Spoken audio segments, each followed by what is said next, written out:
Alors, bonjour, chers internautes et auditrices du débat du jeudi. Bienvenue encore une fois à notre plateforme pour débattre sur les sujets d'actualité, les sujets brûlants de l'actualité. Donc aujourd'hui, pour le débat du jeudi, j'ai trois, activistes africains qui sont avec nous, qui vont débattre, décortiquer les questions par rapport à la situation sur notre continent. Donc déjà, pour commencer, j'aimerais dire bienvenue à tous nos invités, à savoir à Monsieur Jean de Dieu, qui nous vient du Gabon. Alors Jean de Dieu, bonjour. Oui, bonjour à tous. Bonjour, chers amis africains. C'est vraiment une joie pour moi de pouvoir voilà, débattre avec vous, échanger avec vous ce matin. Vraiment, je suis très heureux et très content. C'est pour la première fois. Vraiment, c'est une très bonne initiative et voilà, je souhaite que ça se perpétue. Merci Souvent, on se beaucoup, retrouve comme ça. merci beaucoup. Merci. Ça me fait également plaisir de pouvoir vous avoir également sur le débat du jeudi là-dessus. Et après ça, nous avons Tierno qui nous vient depuis le Mali également. Alors Tierno, bonjour. Oui, bonjour, bonjour tout le monde. Je suis déjà un habitué du débat des jeudis. C'est un plaisir d'être parmi vous aujourd'hui à nouveau pour discuter des sujets africains. Et je remercie évidemment mes co-débatteurs d'être là. J'espère que ce sera enrichissant pour nous tous et qu'on va en tirer de bonnes conclusions. Merci pour m'avoir invité. Ça me fait toujours plaisir également de pouvoir vous avoir, Tierno, avec nous là-dessus. Et pour terminer, nous aurons Jean-Paul depuis le Congo, le pays le plus riche au monde, mais qui arrive toujours, qui n'arrive pas à se décoller. Alors bonjour, Jean-Paul. Oui, merci Kekeli pour m'avoir invité encore cette fois-ci pour participer dans ce débat qui est si riche pour la politique africaine internationale que j'ai toujours participé et j'aimerais encore continuer ainsi pour réveiller la jeunesse africaine pour prendre notre destin en main.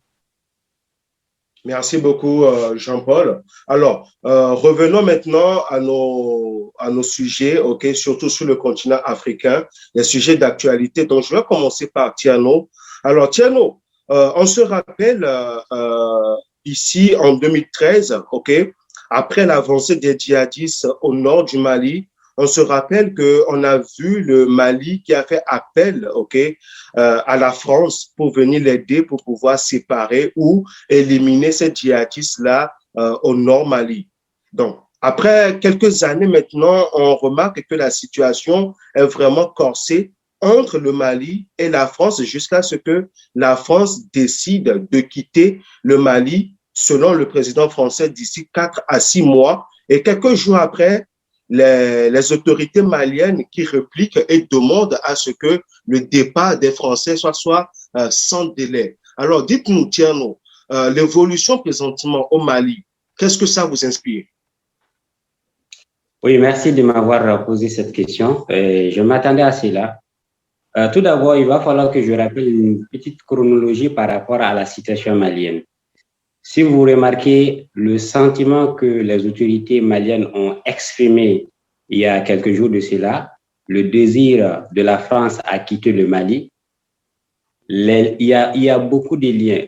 Imaginez qu'en 2012 ou 2013, lorsque la France a intervenu au Mali sur demande des Maliens, c'était une intervention pour subvenir en aide à l'armée malienne qui avait pratiquement perdu le contrôle du nord, c'est-à-dire de 2 tiers de son territoire. Et il était question d'intervenir, de donner une aide aérienne à l'armée malienne qui n'était pas à mesure de faire face à la situation. Mais on a vu que l'intervention s'est effectuée avec succès puisque à l'époque, on avait les Français qui avaient un objectif, c'était de vaincre le terrorisme dans le Nord. L'opération s'est effectuée avec succès, qui était l'opération Serval. Mais après, l'opération Serval a changé de nom et on a vu la naissance de Barkhane. Barkhane, qui avait pour mission toujours de continuer à vaincre le terrorisme, s'est trouvé en train de prendre parti dans la crise malienne. Parce que si je dis ça, si vous remarquez, lorsque l'armée malienne avait pris l'intention d'aller sur la dernière région, qui est la région qui était occupée par les séparatistes, c'est-à-dire le MMLA à l'époque, l'armée française s'est interposée entre l'armée malienne et ses groupes armés. Donc, ce qui a fait qu'on a vécu au cours de ces 10 dernières années l'armée malienne qui était incapable de pouvoir gérer la crise du Nord. À cela, s'est infiltré les groupes terroristes. Donc, on s'est demandé pourquoi il y avait autant de forces, puisqu'il y a eu aussi l'intervention de la MINUSMA.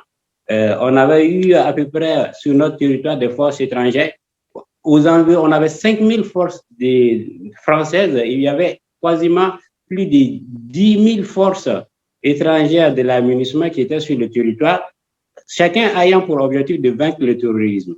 Donc, les Maliens ont constaté qu'avec toutes ces interventions-là, le terrorisme a commencé à gagner du terrain.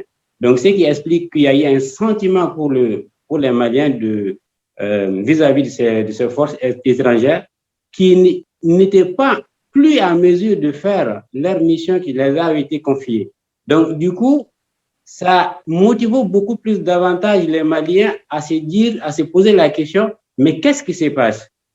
Non, si l'armée malienne n'arrivait plus à contrôler cette situation, est-ce la faute de la France? Est-ce que la mission de la sécurisation du Nord Mali, c'était une mission qui dépasse la France ou c'était une volonté manifeste de ne pas aider le Mali là-dessus? Mais pour pouvoir répondre à cela, je reviens rapidement avec Jean de Dieu pour pouvoir avoir aussi sa réponse sur cette question. Est-ce la mission qui a été confiée à la France dépasse la France ou c'était une mission qui a été juste comme ça pour que les Africains n'arrivent pas à avancer sur le territoire?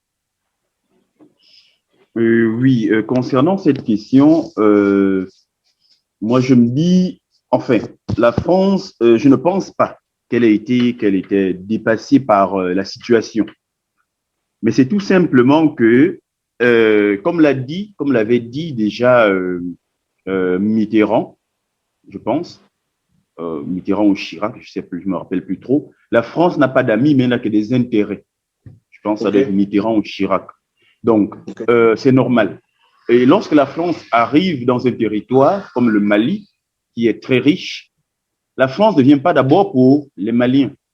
La France vient pour ses intérêts. Et ses intérêts, c'est quoi? C'est le sous-sol du Mali, qui est très riche. Alors, qu'est-ce qu'il faut faire? Alors, il faut jouer le double jeu, voire le triple jeu, pour faire pression sur l'État malien. Alors, moi, je viens pour vous aider, je viens comme pour vous aider, mais en même temps, je dois avoir la grosse part dans les richesses du Mali. Un peu comme chez nous au Gabon. Voilà, nous, on a le pétrole, on a 20%, la France a près de 80%. Bon, la famille Bongo a près de, voilà, il a son pourcentage, 5%. Donc, c'est un peu ça. Soit on accepte, soit on est d'accord, soit on n'est pas d'accord. Alors, l'État malien, certainement, a trouvé pas juste du tout que la France prenne la plus grosse partie. Et du coup, la France dit, bon, comme vous ne me donnez pas la grosse partie, alors moi, je vais jouer le double jeu, le triple jeu. Alors, je vais former en même temps, je vais faire semblant de former l'armée malienne. En même temps, si je vais faire semblant de combattre les djihadistes, voilà, qu'elle va encore financer. Et en même temps aussi, elle va soutenir les rebelles du Nord, les Touaregs. Donc, c'est un peu ça le problème. Elle va faire traîner la chose en disant, voilà, nous sommes capables de mettre la paix, mais si vous n'acceptez pas cette quote-part, et on va toujours jouer le triple jeu. Et voilà, parce que nous, on est prêts à mettre la paix si vous acceptez cet accord-là. C'est de lui donner la grosse part. Donc, c'est un peu ça. Mais en même temps, je me dis, la France n'a que des amis, n'a que des intérêts. Et la France, elle est là pour profiter nous-mêmes de nos propres erreurs et pour profiter nous-mêmes de nos négligences. C'est-à-dire, on arrive en 2013 ou en 2012, ils avaient quand même un général au pouvoir. Le général a quitté ATT. C'est pas n'importe qui. Il a quand même renversé Moussa Traoré. Donc, c'est quelqu'un qui connaît et tout ce monde-là, tous ceux qui sont là à l'heure actuelle, les Goïta et les Ouagé et tout ça, c'était les gars qui étaient dans l'armée depuis. Ils savent depuis que l'armée malienne, ça va pas, depuis ATT. Donc, qu'est-ce qu'ils ont fait pour renforcer l'armée depuis longtemps? Parce qu'on a vu l'armée malienne, les munitions manquaient même. Voilà, on se dit comment un pays qui a un général au pouvoir ATT peut manquer de munitions. Voilà, les djihadistes se retrouvent même encore plus armés que l'armée régulière elle-même. Là, on se pose la question. Mais est-ce Merci que la beaucoup. aussi, c'est à la France? Merci. Donc, si je comprends bien, donc ça a été alors un jeu de dupes entre les deux parties, c'est ça? Voilà, c'est ça. C'est ça. OK. OK. Merci beaucoup alors pour votre intervention. Donc, je reviens maintenant avec Jean-Paul. Voilà. Maintenant, Jean-Paul, nous sommes face maintenant à une situation, OK? Comme les dit nos deux confrères là-dessus, nous étions face à un jeu de dupes, OK, au niveau des deux parties. Maintenant, la situation, elle est là maintenant devant nous. La France maintenant décide de partir. Selon vous, est-ce que vous pensez que le Mali a les moyens, OK, de la politique, de la sécurisation de son pays présentement à l'heure où nous parlons? Oui, merci de m'avoir accordé la parole, Kekeli. Nous sommes devant une situation qui est un peu difficile, premièrement pour le Mali, parce que nous avons constaté des coups d'État qui se sont succédés en présence même de la France. Et la France joue toujours le double jeu, comme a dit mon prédécesseur. C'est-à-dire, c'est un conflit des intérêts qui fait que le Mali a du mal à décoller maintenant, mais je sais que ça va décoller lorsque les Maliens se mettront d'accord. C'est-à-dire qu'ils soient un peuple uni afin de tracer leur destin. Parce que ça dépend que d'eux-mêmes. Ils sont les fils d'un même pays.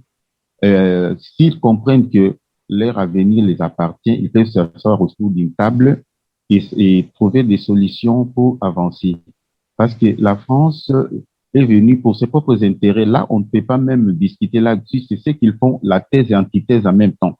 C'est-à-dire, ils viennent vous soutenir. De l'autre côté, ils en bénéficient de vos minéraux et ils arment même le rebelle. C'est-à-dire parce que moi, je ne peux pas comprendre comment ces rebelles s'approvisionnent en armes et en munitions, parce que la guerre, c'est l'argent et ça coûte trop cher. C'est le moyen et ça, ces gens n'en ont pas. C'est toujours la France, mais le destin du peuple malien appartient à eux-mêmes, comme je l'ai dit tout de suite là. C'est-à-dire c'est eux-mêmes qui doivent tracer leur avenir sans la France et ils sont capables de le faire. Merci beaucoup, Jean-Paul, pour votre intervention. Merci à vous tous là-dessus. Donc, Thierno, maintenant, on remarque que la France décide maintenant de quitter le Mali pour aller dans un pays voisin qui est le Niger. Selon vous, est-ce que vous pensiez, Thierno, que la présence, il faut nécessairement une présence française en Afrique? Non, pas du tout. Je pense qu'il est temps que nous, les Africains, nous soyons solidaires entre nous. La crise malienne, ce qui se passe au Mali, au Niger ou au Burkina Faso, doit être une crise traitée uniquement que par nous-mêmes. Faire appel à la France pour venir nous aider serait une erreur.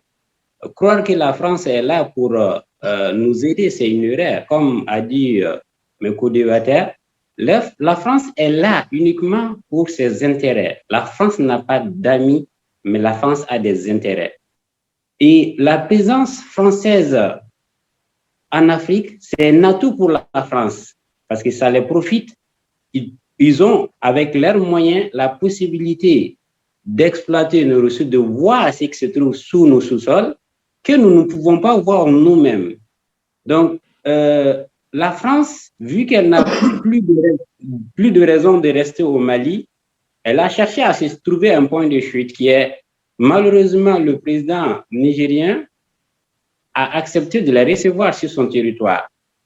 Et je pense que c'est une grande erreur pour eux, parce que la France n'ira pas là-bas uniquement que pour aider le peuple nigérien. Ça, il faudra le comprendre.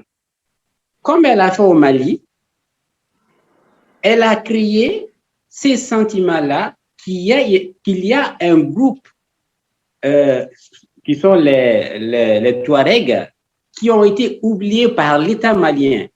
Disons-nous la vérité, il est vrai qu'au Mali, nous faisions face à un problème de gouvernance. Parce que, si vous remarquez, le Nord, les développements au Nord n'étaient pas du tout à la hauteur quant aux moyens déployés par les différents gouvernements. Donc, la France a profité de cette instabilité, puisqu'ils avaient déjà ce plan de pouvoir diviser le Mali depuis 1959, je m'excuse. Et ces plans-là qui avaient été élaborés par les dirigeants français, c'était dans l'armoire de la France. On essayait de trouver un moyen pour revenir. Et la meilleure manière de revenir chez nous, c'était de passer par les groupes séparatistes. De la même manière qu'ils ont fait au Mali, je crains que lorsque la France va essayer de rester à l'Afrique de l'Ouest, notamment dans la zone des 3 frontières, où le Niger sera désormais l'endroit idéal pour accueillir l'une des plus grandes bases de la France à l'extérieur du continent européen ou même sur les autres continents, ce sera l'erreur fatale qu'on aura commise. Parce qu'il y aura une crise qui sera créée et d'autres États vont subir l'effet. J'ai fait allusion au Bénin récemment qui a été attaqué. Donc, pour la France, il faudra qu'il y ait des troubles dans cette région pour avoir une raison de rester. Je viens de dire quelque chose tout à l'heure, très important, que si la France aujourd'hui sait jouer du Mali, c'est tout juste parce que les gouvernements maliens n'ont pas pu développer le Nord comme il le faut. Donc, ça veut dire que c'était d'abord la faute aux Maliens de ne pas pouvoir, développer le Nord du Mali. Donc, les Français, eux, se sont juste joués là-dessus pour séparer le pays. Maintenant, nous sommes dans une situation, est-ce que présentement, en tant que Maliens, vous pensez que la solution du Mali, c'est de passer directement aux élections ou on laisse la transition faire le temps qu'il faut et après, vous partez aux élections? Une dernière question. Merci pour cette question. Il serait une utopie de penser que la crise malienne va... D'accord. Merci pour la question. Je disais qu'il serait vraiment illusoire de penser que le problème actuel du Mali se résume à des élections, à organiser uniquement des élections. La question que je me pose, pour ceux qui veulent aller aux élections, comment voudriez-vous qu'on organise des élections dans de telles circonstances? Un moment où on se retrouve quasiment avec l'instabilité presque qui s'étend du nord au centre, aux portes de Bamako. Oui, et pendant ce temps-là, les gens sont en train de réclamer à ce qu'on puisse uniquement organiser. Pourquoi? Donc, Thierno, pour vous, présentement, l'heure actuelle, ce n'est pas les élections présentement là-dessus. Merci. Maintenant, Monsieur Jean de Dieu, oui, on remarque maintenant que la CEDEAO, a déjà commencé à sanctionner le Mali. Et présentement, il demande à ce que la junte malienne, organise très rapidement des élections. Sinon, il y aura encore d'autres sanctions encore ciblées là-dessus. Selon vous, est-ce que vous pensiez que les sanctions de la CEDEAO par rapport aux Maliens est justifiées?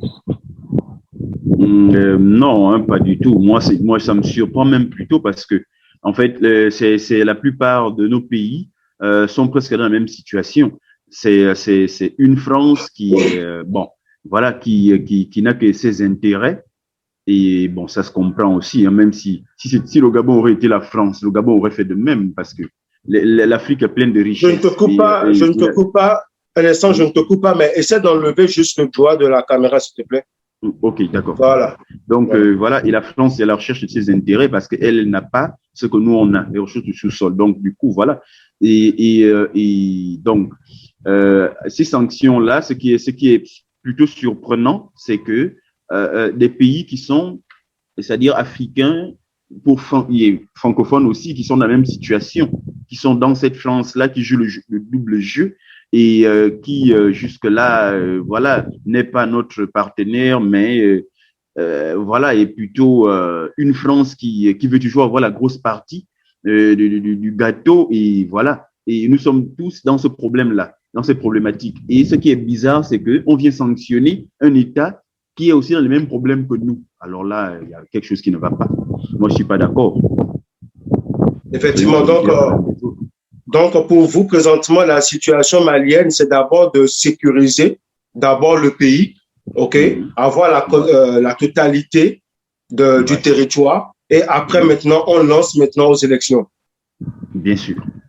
OK, merci beaucoup. Merci beaucoup pour cette réponse. Alors, Monsieur Jean-Paul, voilà, je reviens vers vous par rapport à nos co-débatteurs présentement là-dessus.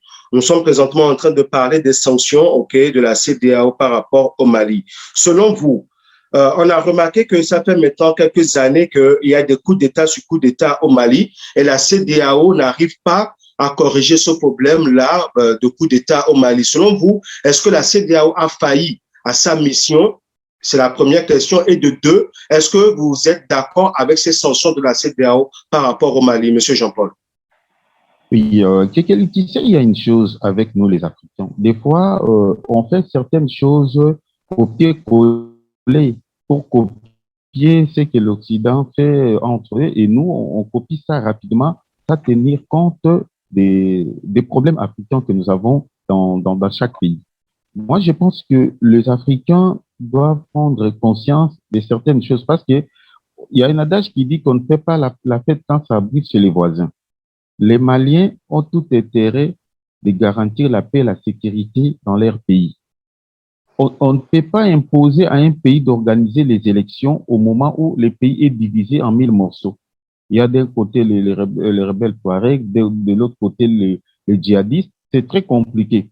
Avant de tout faire, les autorités doivent prendre le contrôle de leur pays. C'est pourquoi vous avez vu qu'il y a eu des successions des coups d'État, parce que personne ne contrôlait personne. Alors, on devait d'abord rétablir de l'ordre pour qu'on puisse organiser les élections. Mais il n'appartient pas à CEDEAO de prendre l'avenir des Mali en main. Comme je t'avais dit au début que l'avenir des Maliens appartient aux Maliens.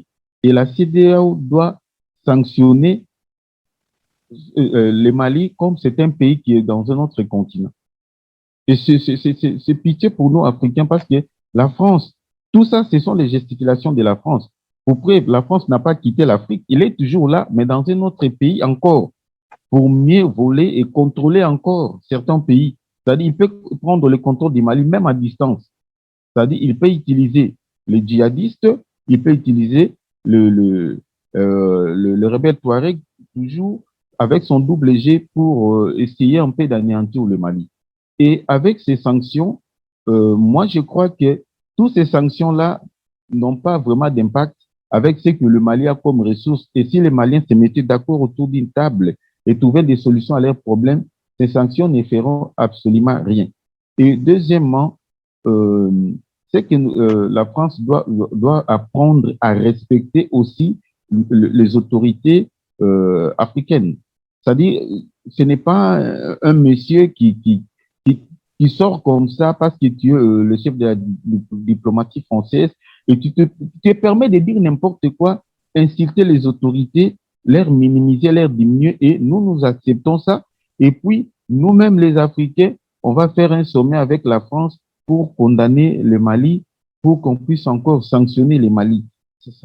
Ça n'a pas de sens. C'est ça même l'erreur africaine. Merci beaucoup alors, Monsieur Jean-Paul, pour cette intervention là-dessus. Donc, nous allons progressivement comme ça vers la fin de cette émission, ok. Là-dessus, je vais revenir rapidement avec Monsieur Jean de Dieu.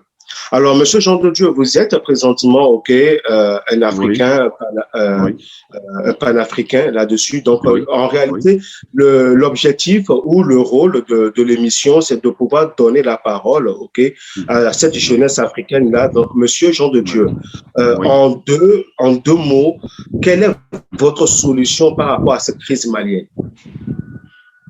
Moi, par rapport à cette crise malienne, en fait, le mieux aurait été, c'est-à-dire que les Maliens eux-mêmes règlent leurs problèmes. C'est-à-dire que les Maliens eux-mêmes, c'est-à-dire se forment, s'ils se seraient formés et qu'ils auraient eu une armée, ils seraient capables c'est-à-dire d'endiguer la crise d'eux-mêmes. Parce que moi, je ne crois pas que la France ou la Russie pourra faire quelque chose de bien pour le Mali ou pour l'Afrique. Moi, un colon reste un colon et le colon a toujours ses intérêts. Sauf que la manière de coloniser est différente. Alors, la France, elle a une colonisation un peu plus brutale, c'est-à-dire elle vient, elle impose tout, mais par contre, les autres ont étudié, les Russes et les autres ont étudié, les Chinois ont étudié la stratégie de la France et ils sont eux moins brutales, mais c'est à peu près la même chose. Voilà, ils vont te dire, voilà, vous voulez la sécurité au Mali, voilà, on va sécuriser, mais en même temps, les mines de Gao, là, vous devez nous les donner. Bon, le matériel militaire, il coûte 50 milliards. Or, eux, ils vont gagner 2000 milliards ou 3000 milliards. Vous voyez que les Maliens aussi, ne sont pas gagnants dans cette affaire. Donc, ce sont les Maliens eux-mêmes qui peuvent résoudre leur crise en s'entendant entre Maliens, en s'asseyant autour d'une table pour discuter tranquillement. Moi, je pense que c'est ce qui est mieux. OK. Merci beaucoup pour cette réponse dessus. Alors, je reviens également vers Thierno. Alors, Thierno, en tant que jeune Malien, en une phrase, c'est quoi la solution pour ton pays présentement? Oui, merci. Il faudra qu'on soit clair. La solution ne viendra pas de l'extérieur. C'est à nous de construire par nous-mêmes notre pays. Il va de ce fait que nos dirigeants, parce que le problème du Mali, c'est principalement un problème de gouvernance. Il va falloir que nous, les jeunes, on s'implique de plus en plus davantage dans la gestion étatique et qu'on puisse mettre des initiatives en place pour essayer de réveiller la conscience de tout un chacun. Imagine déjà dans nos différents pays jusqu'à présent, même au niveau de l'Assemblée, on n'a pas des personnes qui sont capables de prendre des politiques de développement public. C'est quand même étrange, c'est inquiétant. Il va falloir que nous mettons les ressources nécessaires parce que nous avons les moyens de le faire. Nous avons une terre très riche. Rien ne nous manque pour nous développer nous-mêmes. Il ne faudra pas qu'on compte sur les autres à venir nous aider à nous développer. Ça ne va pas se faire comme ça. Et également, pour finir, il faut également que nous, pays africains, qu'on s'unisse entre nous, qu'on puisse nous appuyer. Parce que ce que le Mali est en train de traverser aujourd'hui, beaucoup de pays africains peuvent être dans la même situation que le Mali. Et si nous prenons uniquement que des sanctions pour régler les problèmes, on ne va pas sortir de sitôt de cela.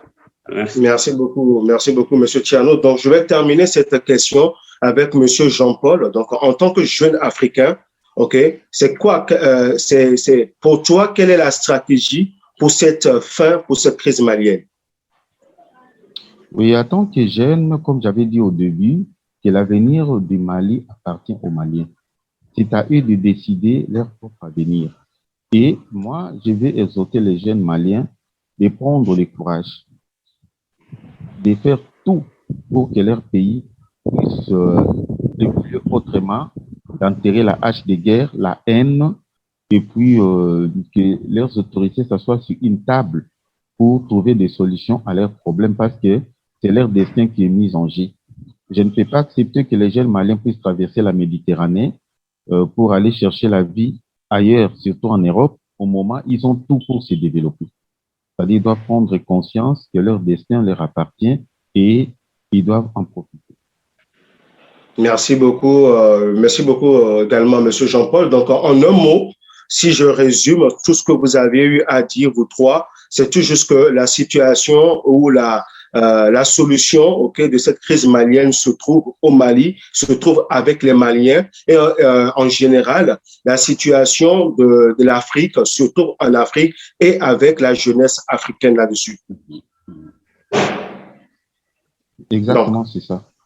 Effectivement. Donc, merci également à vous tous. Donc, comme je disais, nous sommes pratiquement à la fin de cette émission là-dessus, mais on ne va pas terminer l'émission sans parler de cette crise, effectivement, pour cette fois-ci aujourd'hui, on va sortir un peu du contexte africain, on va parler un peu de l'Europe avec ce qui se passe présentement entre la Russie et l'Ukraine là-dessus. Donc, selon vous, est-ce que vous pensez que nous assistons comme ça au début d'une troisième guerre mondiale, Monsieur Jean-Paul? Oui, effectivement, c'est une crise qui a commencé par le non-respect des traités et des engagements des uns des autres. C'est-à-dire, nous ne sommes pas dans un monde unipolaire comme pendant l'époque de la guerre froide ou après la Seconde Guerre mondiale. Le monde a changé, les données ont changé. Alors, il y a les États-Unis à travers l'OTAN, qui est une organisation criminelle que nous connaissons, qui est allée au-delà, parce que c'était une organisation qui était créée pendant la guerre froide. Mais ils ont attaqué beaucoup de pays. Par exemple, en Afrique, nous avons vu comment la Libye a subi les frappes de l'OTAN qui n'ont rien à voir avec l'OTAN. Nous avons vu les pays comme Irak, Afghanistan et autres. Alors, quand on fait des traités, on ne le respecte pas. Des fois, il y a des choses comme ça qui arrivent. Moi, je m'attendais déjà à cela parce que selon leurs traités, tout a été dit. Il y a les accords de Varsovie qui étaient là, qui a été violé à tout moment. L'OTAN ne pouvait pas s'étendre. Après la dissolution de l'Union soviétique, mais l'OTAN a encore étendu ses frontières jusqu'à prendre 13 pays. L'annexer à l'OTAN arrivait juste à la frontière de la Russie et nous avons vu ce qui s'est passé en 2014, comment on a inversé les données pour que l'Ukraine soit un pays qu'on doit annexer plus tard à l'OTAN pour faire face à la Russie, et ce qui est inconcevable. Aujourd'hui, nous sommes en train d'assister à ce genre de choses. Il y a des accords de Minsk qui a été encore une fois de plus, qui a été rejeté. Même les gens nient leur propre signature. Donc, plusieurs traités n'ont pas été bien gérés à cause de l'hypocrisie des pays tels que les États-Unis qui manipulent l'Europe orientale et occidentale. Et voilà maintenant les conséquences que l'Ukraine est en train de subir, alors que la guerre lui-même ne l'a pas provoqué. On a provoqué, on l'a exposé après pour dire que non, maintenant on va faire X, Y. Mais au moment, l'Ukraine a son voisin direct qui pouvait dialoguer et trouver des solutions, mais il a préféré tourner les dos pour chercher l'assistance ailleurs, et maintenant il est abandonné à son propre triste sort parce qu'il ne fait pas partie de l'OTAN et l'OTAN ne va pas envoyer des militaires en Ukraine. Et voilà maintenant la suite. Merci. C'est ça le mal du capitalisme. Merci. Merci beaucoup Jean-Paul pour votre analyse là-dessus. Donc je viens avec Tiano. Alors Tiano, selon vous, est-ce que vous pensez que pour une solution également de cette crise, entre la Russie et l'Ukraine, est-ce que on peut encore trouver une solution diplomatique ou ça va forcément passer par une solution de la force, à savoir la guerre? Vous savez, la guerre pour moi n'est pas toujours la meilleure manière de trouver une solution à un problème. Ce que nous sommes en train de voir aujourd'hui en Europe, effectivement, comme l'a dit mon co-débatteur, c'est vraiment la suite des non-respects de certains traités. Vous voyez, je pense qu'une mission diplomatique est toujours possible parce que la Russie se sent menacée actuellement par la possible invasion des forces américaines. Parce que si l'Ukraine entre dans l'OTAN, ce qui veut dire que les pays membres de l'OTAN auront la possibilité de déployer les forces, et ce qui ne va pas du tout plaire à la Russie de voir des forces étrangères comme les forces américaines autour d'elles-mêmes. Donc, il va de ce fait que, vu que c'est une crise à l'échelle internationale, qu'on essaie d'éviter coûte que coûte la guerre, parce qu'une nouvelle guerre mondiale ne va pas pouvoir nous aider. Même nous, les Africains, nous allons nous sentir visés de façon indirecte par cette crise. Donc, ce que moi, je sollicite, c'est qu'ils essaient les États européens essaient de trouver un accord avec la Russie, parce que ça ne va pas les arranger également, vu que c'est la Russie qui fournit beaucoup de pays européens en gaz. Donc, si une nouvelle guerre doit se passer là, surtout en cette période-ci de l'hiver, la Russie pourra couper son gaz. Et nous savons qu'au-delà de cela également, cette crise, il y a l'idée de freiner l'hégémonie du dollar, parce que les adversaires directs des États-Unis actuellement ne sont pas que la Russie. Il y a la Chine qui est dedans également. Comme vous avez remarqué, les 2 dernières années, la Russie et la Chine ont tout fait pour bloquer des sanctions, ou bien toutes les décisions qui devaient être prises par les États alignés. Donc, la Russie et la Chine ont toujours bloqué en mettant leur droit de vote. Donc, il faudra également qu'ils fassent des discussions entre eux pour essayer au maximum de freiner l'avancée de cette crise-là. Donc, la diplomatie reste toujours la meilleure solution, selon moi. Merci beaucoup, Monsieur Tierno. Alors, je termine avec Monsieur Jean de Dieu. Votre avis par rapport à cette situation présentement en Ukraine?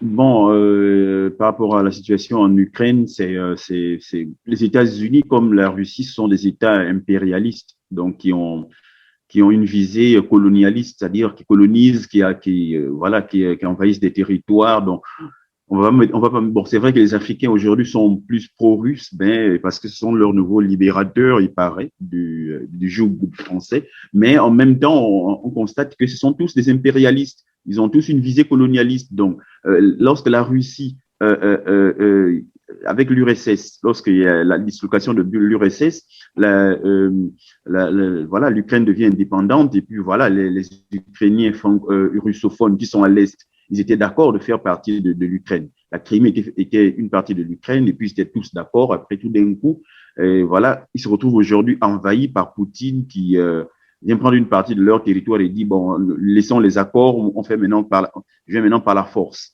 Bon, comme l'OTAN aussi. Donc, maintenant, là, la situation est telle que l'Ukraine se retrouve envahie, et là, il y a quelque chose qui va pas. Parce que, bon, moi, je me dis quelque part que, ok, d'accord, Poutine, il est super fort, mais en même temps, ce qu'il oublie, c'est que il se détruit lui-même, parce que déjà, la population russe, les 200 millions de Russes qui sont là, ils n'arrivent même pas à s'occuper d'eux convenablement. Voilà qu'ils s'en vont encore chercher d'autres chômeurs. Donc, du coup, à la longue, moi, j'ai l'impression que ça va finir comme l'URSS. C'est-à-dire les problèmes économiques internes, ça va commencer à éclater. Et là, il aura du mal à gérer toute cette population-là.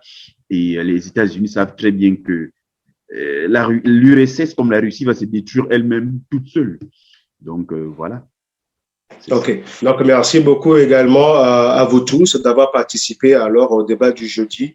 Donc nous sommes maintenant à la fin de cet entretien. Donc je vous remercie également de pouvoir apporter votre plus à l'édification du débat du jeudi là-dessus. Donc chers internautes, auditrices, nous sommes arrivés à la fin du débat du jeudi. Nous remercions Tchabio à la régie. Nous remercions également James, le rédacteur en chef, et Monsieur Maman pour le débat du jeudi là-dessus. Donc, on se dit à très bientôt. Ciao, ciao. Merci. Merci.